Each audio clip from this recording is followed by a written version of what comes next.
eating the poems before they eat me. And all that talk about phobias, is there a phobia for reading poetry? Or I'm wondering. So if you could do that research for me. Public speaking, Chris. That's not poetry, actually. But our next reader, man, he's been a lifesaver. Robert showed up at the Gallery Cafe readings when we were at that location, followed us over to City Coffee, but actually took the reins there because I've been doing it for 4 years and I want to take a little break. And so he's been fantastic bringing the poetry readings over to the Corazon, where we have been for the last 2 years. So for the last 4 years, Robert Waldner has been really helping out and just facilitating the open mics, taking pictures, and just welcoming people up to the mic. So I am very honored to be able to welcome Robert Waldner up to the microphone.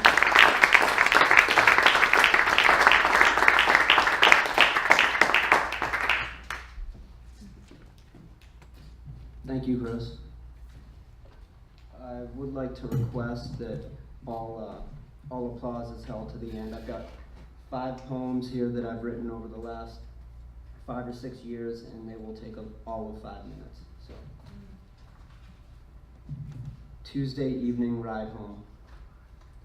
I asked her, "What are you thinking about?" as she sat, legs crossed on the passenger seat, gazing into the motion picture evening sky. "Nothing," she replied, as her eyes locked upon the blue-tinted crown of the windshield. "I'm watching the moon hide behind the clouds. It calms me." And as she so simply divulged to me her pacifying remedy, I wondered what worldly problems my daughter could solve in one pure heartbeat, that thousands of scholars have failed to with all of their power and resources. The motion picture evening sky was the perfect setting for the remainder of our silent ride home. Her eyes in the clouds, my thoughts following closely behind. Window pane.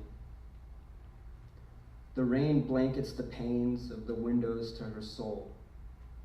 Only vivid colors, shrouded in chaos, a view obscured, the scene from the road. Looking in from without, one can only guess what it is like for her to look out from within. What does she see through the distortion? What does she conceal as her time becomes thin? Is there anyone willing to weather the torrents, to run to her door, to comfort, to console? Tears blanket her pain, but do they cleanse the pains of the windows to her soul? This one is untitled. Lead me forward, for I am blinded by my misgivings. Feelings of doubt are conjured up in a spell of instability. I take a shot of self-degradation with my morning coffee as I come to the realization that we live and die by the fires we set and extinguish in our lives. Manufactured feelings have blended the bright colors of life with the blackness of my past misconceptions to make one dark gray hue, but it contrasts nicely with the deep blue of the summer sky. Somber is the sound of sudden tragedy. At a moment's notice, a pin could drop and shatter the earth beneath our feet. What will catch us if we freefall? Can the earth's core withstand the impact of 7 billion souls crashing down from every angle all at once? Will it implode under the weight of every human being, each carrying our own baggage? Could our destiny be a mass grave at the center of the earth, surrounded by all of our possessions? Could we be relegated to an ending such as this, where everyone perishes together, alone, with no one to remember us and no record we were ever here?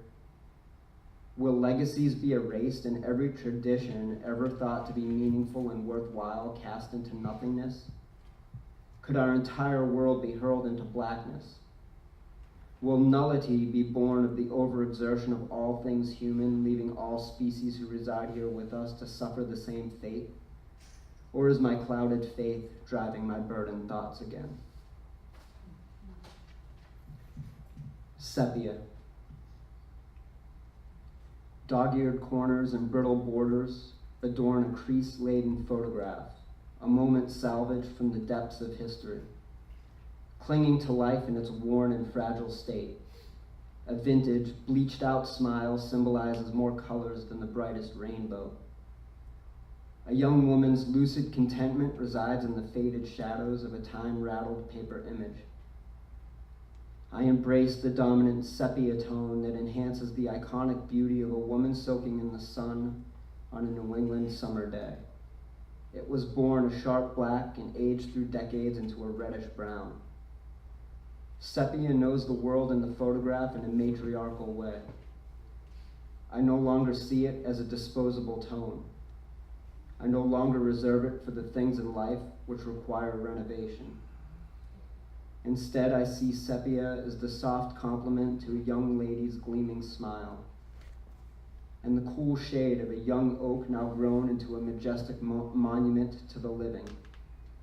Sepia, bold shadows faded through time, their contrast weakened by the elements of history.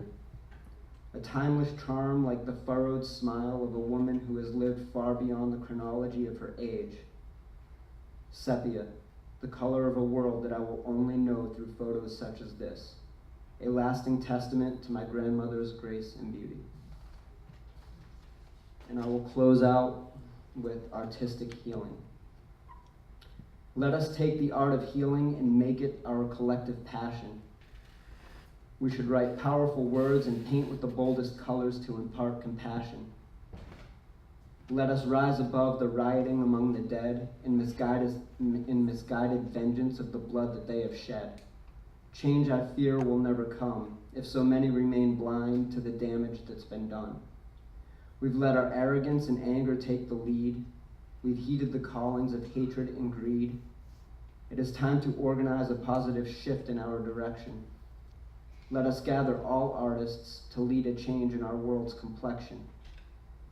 Humanity is counting on us to exhibit a kinder world with more empathetic people in it. This is a calling to initiate peace through our artistic expositions and to teach the music of change through more positive renditions. In closing, I hope that we may lead this revolution and be pioneers of healing to a troubled world in need of resolution. Thank you.